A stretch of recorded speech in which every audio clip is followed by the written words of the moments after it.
merci pour votre présence, merci pour le travail que vous faites auprès du président de la République. Monsieur l'inspecteur d'académie, monsieur, mon cher ami, mon grand frère, Abdourahmane Diouf, qui n'est pas venu ici comme cadre politique, mais qui est venu ici en tant que grand frère et devancier à l'université Gaston Berger de Saint-Louis. Quand nous venions d'arriver en première année, il était en maîtrise et on en avait fait une référence. Doxalal awale mais jàmbaar yi topp ci sa ginnaaw ñu ànd liggéey réew mi. Il n'y a pas de différence entre nous. Il y a des choses que nous pouvons faire ensemble et qui nous réunissent, qui nous unissent pour l'intérêt du Sénégal. Je disais tout à l'heure à notre ami Birame Faye, quand on veut faire de la politique, il faut en faire moins. Il faut qu'on en fasse moins pour mieux en faire pour l'intérêt des communautés. Je ne vois jamais chez l'autre ce qui nous différencie. Je vois toujours chez l'autre ce qui nous unit, ce que nous avons en commun, ce que nous... qui est en train de dérouler comme ça, autour du mouvement à l'appel de Khombole, qui sont en train de graviter autour de Khombole. Nous voulons positionner Khombole. Le concept c'est Khombole sur orbite. Lu nekk ci kaw dëkk bu amul ceen la ñu bëgg yëkkati ko ci kaw ba ñëpp di ko seen di leer ba ñu koy ceen ci kaw loolu lu ñuy yéene suñu Khombole lu mu ñu jaral tey ëllëg jaral nañu.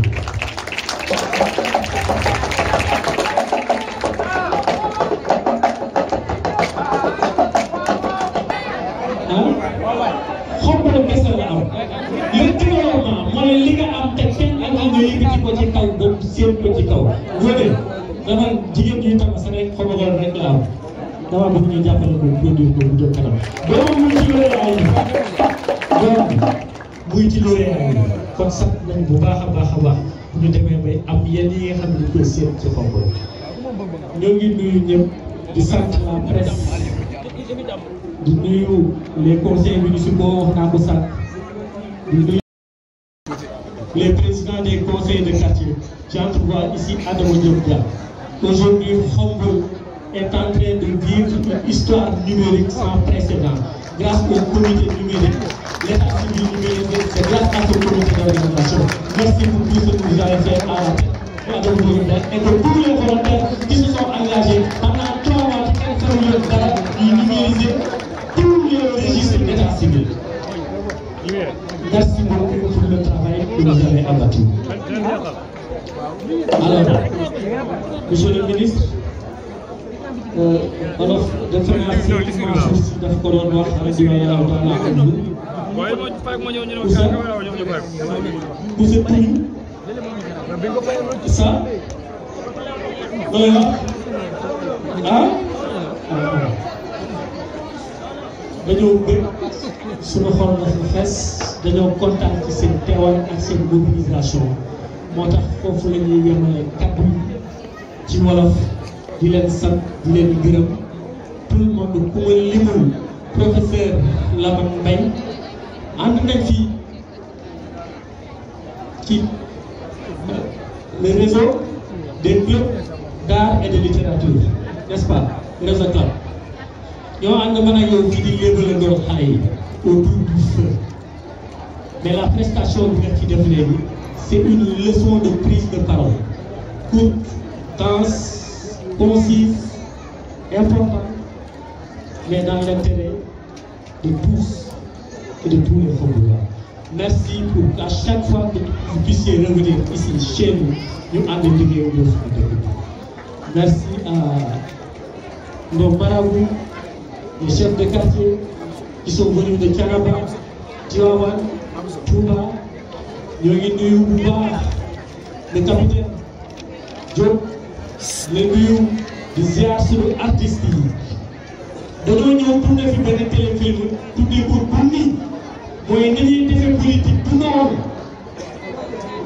ñu bëgg ngeen xaar téléfilm bi xaw ma TFM lay daw xaw ma Sen TV lay daw waaye bu ñu sawar mu daw TFM ñu wane politique nan la comme dañ leen duni di ngeen di wax nag nan la ci jàmm ci salaam ci ay idée ci njariñ ci ànd ci xoolante ci bañ a yàqante ci réseaux sociaux yi.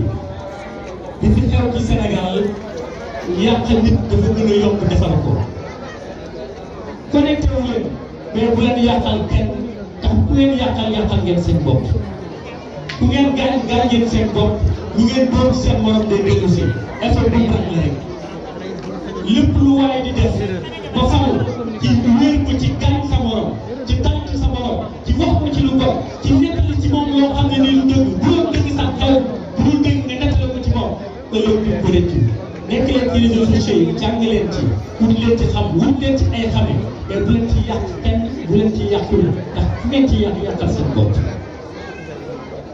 Merci à notre coach qui nous a fait une belle leçon inaugurale.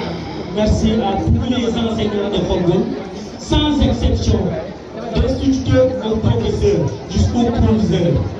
Merci à tout le monde pour l'idée pour Khombole. Merci au comité d'organisation pour la qualité de l'organisation qui s'améliore toutes les éditions.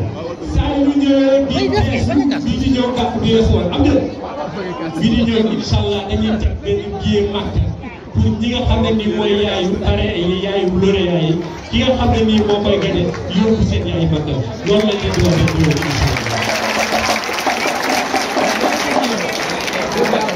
Deux mots en français. Nous avons vu à travers trois parrains pour Nalla Ndiaye à El Hadj Takandao, à Daoudé, donner en exemple nos jeunes, nos neveux, nos nièces et nos fils qui sont là pour qu'ils puissent s'en inspirer à la 5e édition des Journées de l'excellence de Khombole. Ces journées sont aujourd'hui inscrites dans l'agenda scolaire national. Nous voulons à travers elles réveiller de l'émulation, de la saine émulation entre les élèves. Beaucoup me diront, oui, vous n'avez pas intégré les élèves du privé. Nous voulons rendre ce que l'enseignement public nous a donné parce que nous sommes accompagnés par la coalition des organisations de société civile pour la défense de l'école publique. Voilà pourquoi, et c'est l'occasion de remercier, de rendre un vibrant hommage à notre ami Cheikh Baou, qui est aujourd'hui empêché à cause d'un décès dans son cabinet. Voilà pourquoi il ne s'est pas présenté aujourd'hui. Les journées de l'excellence constituent une saine émulation pour permettre aux élèves de compétir dans le sens de meilleurs résultats. J'ai l'habitude de dire que le moteur de la réussite n'est pas la meilleure condition de travail. Les conditions de travail ne créent pas la réussite, c'est la motivation qui crée la réussite. La motivation peut naître d'une situation de manque, d'absence. Voilà pourquoi certaines personnes parties de rien, parties de loin, sont devenues aujourd'hui ce qu'ils sont. Voilà pourquoi nous, dans ce que nous voulons faire, nous voulons mettre le doigt sur la motivation, de sorte à ce que l'élève qui voit son professeur apprenne profondément, qui ne le voit pas apprenne profondément. L'élève qui est dans de meilleures conditions apprenne profondément. L'élève qui est assis sur des agglomérés dans une classe sans toiture puisse apprendre correctement parce qu'ayant la motivation que demain nous allons fréquenter les journées de l'excellence, demain nous pouvons réussir, revenir, changer les conditions qui ne sont pas les meilleures au sein de notre famille. Voilà pourquoi nous avons fait de cette édition les réseaux sociaux, enjeux et e-réputation. Faites attention, vous les jeunes, à ce que vous dites, à ce que vous écrivez dans les réseaux sociaux. Ils ne savent pas que par moment, le recruteur ne se limite pas au curriculum vitae présenté en lui. La première chose, c'est de visiter le profil ou réputation du chercheur d'emploi. Le recruteur, après avoir reçu le CV de Mokouté Ndiaye, cherche le comportement, l'attitude de Mokouté Ndiaye en dehors de son CV, en scrutant les réseaux sociaux pour voir son comportement web. C'est ce comportement web qui parfois fait qu'un élève excellent ou un travailleur compétent et réputation web. Donc bâtissez une belle réputation. C'est sur ces mots que je vais finir en vous remerciant de votre attention et en remerciant tout le monde pour l'attention que vous avez portée à la 5e édition du Journée de l'excellence. Monsieur le ministre, merci beaucoup.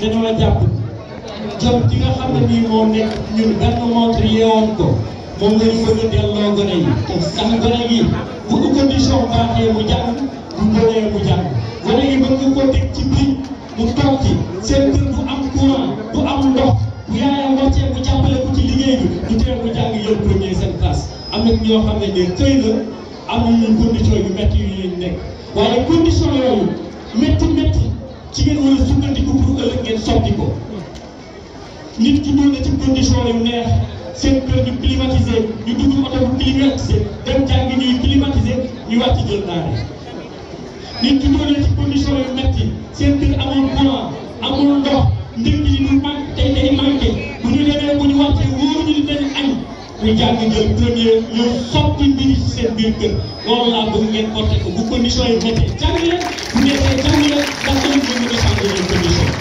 loolu la ñu bëgg ci développement li ñu bëgg a def mooy du développement structurel et structurant pas du développement conjoncturel naam mooy rafet na nit soxla dara nga dimbale ko ci saasi waaye fexe ba ëllëg dootu la soxla ëllëg mooy xale yi ci leen bëri jëmbat ba xombal kenn dootul soxla leneen dootu ko soxla feneen lu ñu soxla def ñu fekk ci asalaamaaleykum wa rahmatulah. Merci beaucoup.